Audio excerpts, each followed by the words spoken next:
नमस्कार, ताईच्या किचन मध्ये आपले सर्वांचे स्वागत आहे। पितृपक्ष स्पेशल रेसिपीज मध्ये आज आपण बघणार आहोत भरपूर लेयर्स असलेली कुरकुरीत आळूवडी। आळूवडी करण्यासाठी आपल्याला थोडी पूर्व तयारी करायची आहे। त्यासाठी मी लिंबा एवढी चिंच आणि 3 चमचे गूळ अर्ध्या तासापूर्वी पाण्यात भिजत घातलेलं होतं। हा आपल्याला चिंच गुळाचा कोळ करून घ्यायचा आहे।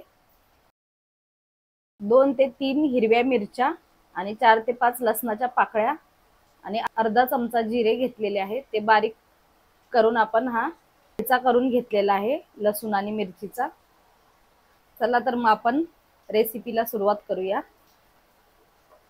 आळूवडी बनवण्यासाठी आपल्याला एक बॅटर बनवायचा आहे। त्यासाठी मी बाउल मध्ये 2 कप बेसन पीठ घेतलेलं आहे। बेसन चाळून घेतलेलं आहे।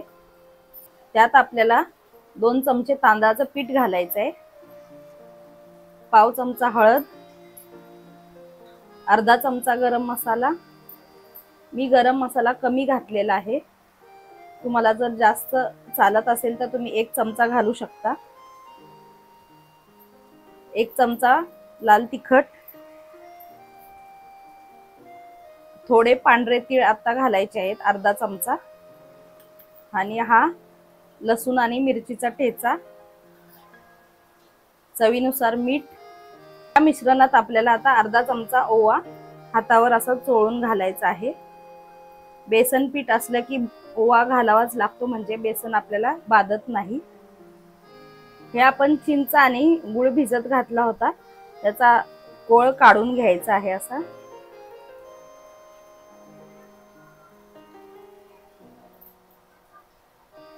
हा चिंच गुळाचा कोळ महत्त्वाचा आहे, मी तुम्हाला पुढे सांगेनच कशासाठी महत्त्वाचा आहे ते।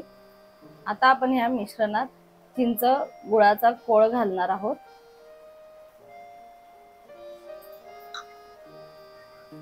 चिंच गुळाचा कोळ घातल्यावर सर्व जिन्नस चांगले मिक्स करून घ्यायचे आहेत। आपल्याला बॅटर पातळ नाही करायचं आहे, ठीक असं बॅटर करायचं आहे।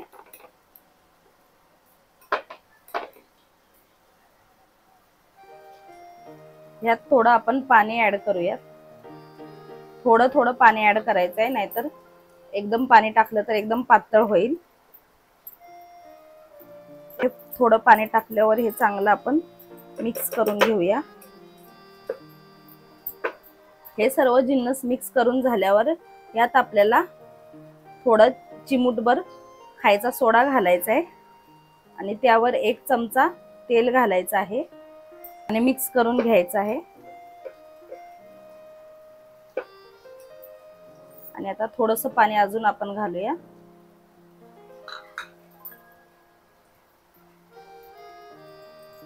आता थोडं आपण चांगलं ह्याला फेटून घ्यायचं आहे अर्धा मिनिटभर।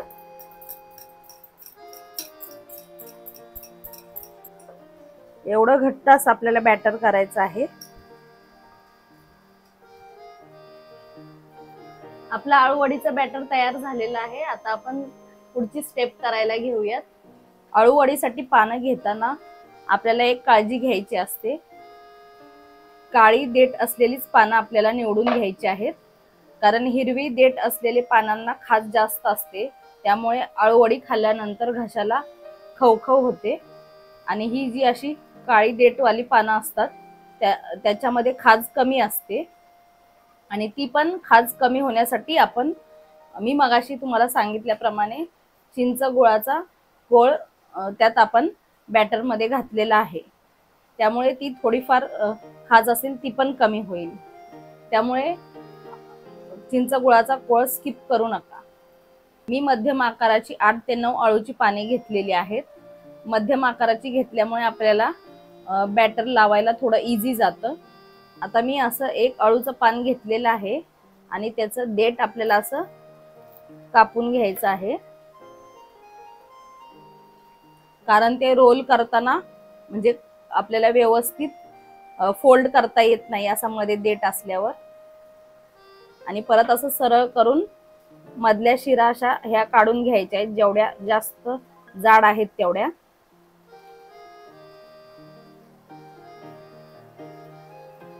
अशा प्रकारे आणि ही बाजूची पण जास्त जाड असलेली शीर आपण अशी काढून घेऊया।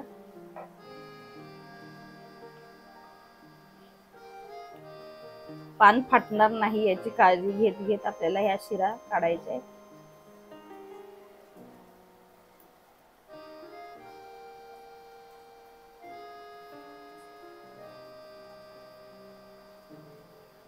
आता हे पान आपण शिरा काढून घेतल्यावर असं ठेवून लाटण्याने असं लाटून घ्यायचं आहे। म्हणजे ज्या शिरा आपण अशा काढू शकत नाही, नाजूक शिरा आहेत त्या अशा लाटण्याने प्रेस करून त्या दबल्या जातात आतमध्ये।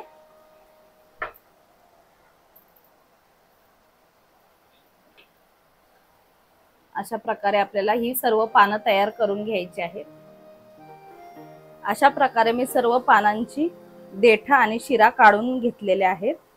आता आपण आळूवडीला बॅटर लावायला घेऊया। अशा प्रकारे आपण एक पान घ्यायचं आहे आणि त्यावर हे आपल्याला बेसन पिठाचं बॅटर लावायचं आहे। जास्त जाड थर लावायचा नाही, पातळच लावायचा आहे। हात लावायलाच लागणार आहे मला।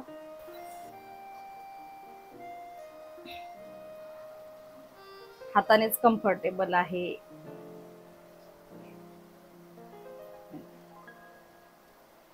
असं मध्ये पान पकडून लावा।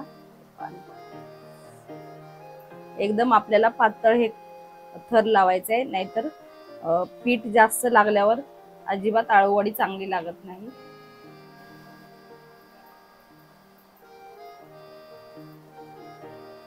आपण हे पानाची उलटी बाजू घेतली होती आणि आता या पानाला बॅटर लावून झाल्यावर आपल्याला दुसरं एक पान त्याच्या जसं आपण हे पान ठेवलेलं आहे त्याच्या अपोजिट ठेवायचं आहे आणि या पानाला पण आपल्याला तशाच प्रकारे बॅटरचा लेयर लावायचा आहे। आता आपण हे तिसरं पान परत जे पहिलं पान ठेवलं होतं तसं ठेवायचं आहे।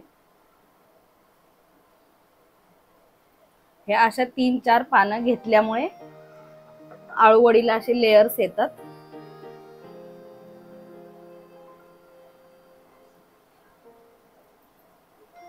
मी चमच्याने ट्राय करत होती पण ते चमच्याने होणारच नाही, मला ते जरा आवडत नाही बेसनचा हात, पण हात घालावाच लागतो बेसन मध्ये।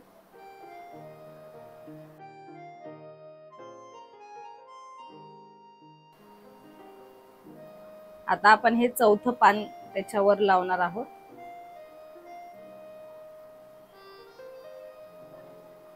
सर्वात आधी मोठं पान घ्यायचं। जर पानं जर लहान मोठी असतील तर तुम्ही साईज बघून जे मोठं पान आहे ते सर्वात आधी घ्या। माझी थोडीफार सेमच आहेत, जास्त फरक नाहीये।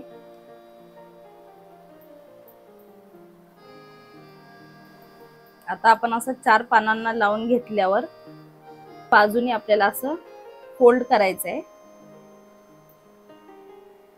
आणि दुसऱ्या बाजूने पण फोल्ड करून घ्यायचं।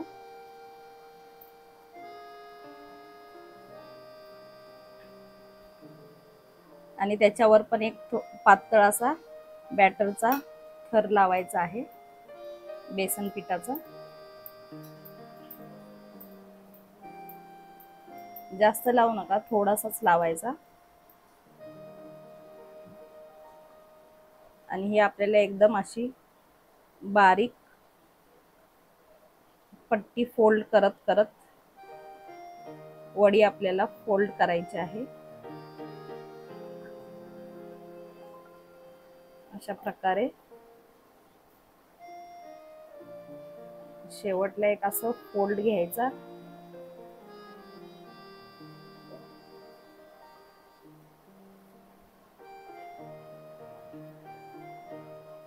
आणि इथे थोडंसं असं बेसन लावून पॅक करून घ्यायचं, म्हणजे ते व्यवस्थित चिटकून राहील रोल आपला वडीचा। अशा प्रकारे मी दुसरा पण आळूवडीचा रोल करून घेते।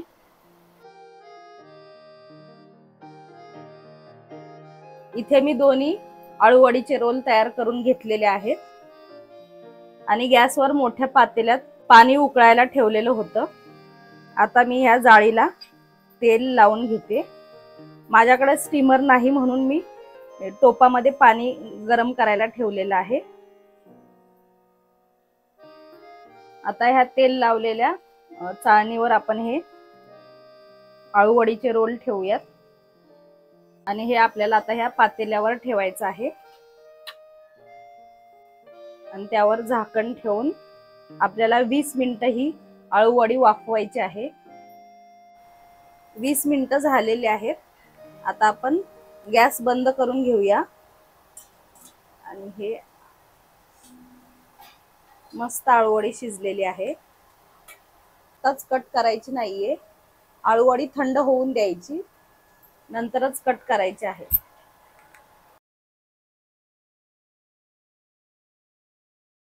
आळूवडीचे रोल थंड झालेले आहेत। आता आपण हे कट करून घेऊया।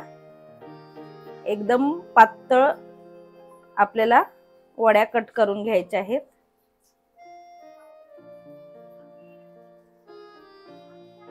अशा प्रकारे तुम्ही बघू शकता किती छान लेयर्स आलेले आहेत आळूवडीला।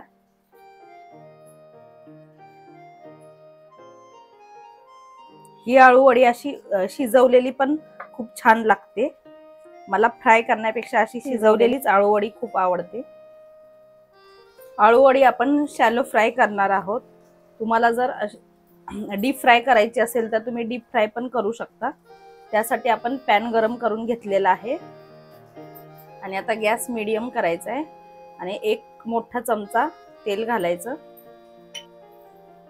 आणि 1 चमचा मोहरी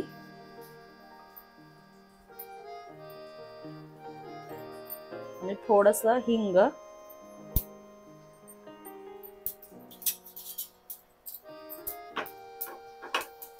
तेल सर्व बाजूने असं पसरून घेऊया। मोहरी चांगली तडतडलेली आहे। त्यात आता आपण हे 1 चमचा तीळ घालूया।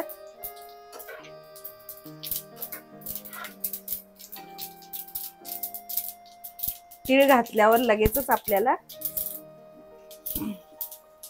हे आळूवडीचे कापलेले पीस घालायचे आहेत।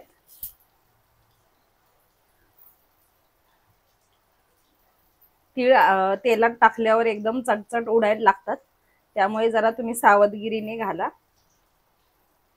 नाहीतर नाही घातले तरी चालतील। अशा प्रकारे सर्व काप मी सर्व बाजूनी हे करून घेतो। गॅस मीडियम ठेवलेला आहे आणि एका बाजूने आता आपण हे शॅलो फ्राय करून घेऊया।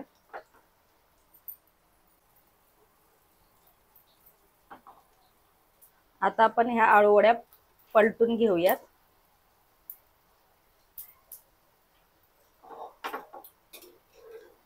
तुम्ही बघू शकता किती छान अशा ब्राऊन रंगावर खरपूस अशा भाजलेल्या आहेत। आता ह्या पलटून आपण दुसऱ्या बाजूने पण अशाच प्रकारे फ्राय करून घेऊयात।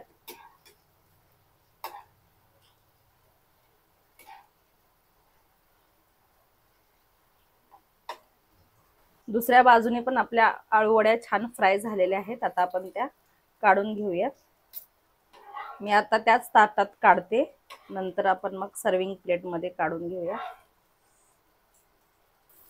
त्याच पॅन मध्ये मी थोडंसं तेल घातलेलं आहे परत, आणि हे राहिलेली दुसरी बॅच पण आपण आता ती फ्राय करून घेणार आहोत। तुम्हाला ही माझी आळूवडीची रेसिपी कशी वाटली ती मला कमेंट करून सांगा, आणि व्हिडिओ आवडली असेल तर लाईक करा, जास्तीत जास्त शेअर करा। चॅनलवर नवीन असाल तर सबस्क्राइब करायला विसरू नका।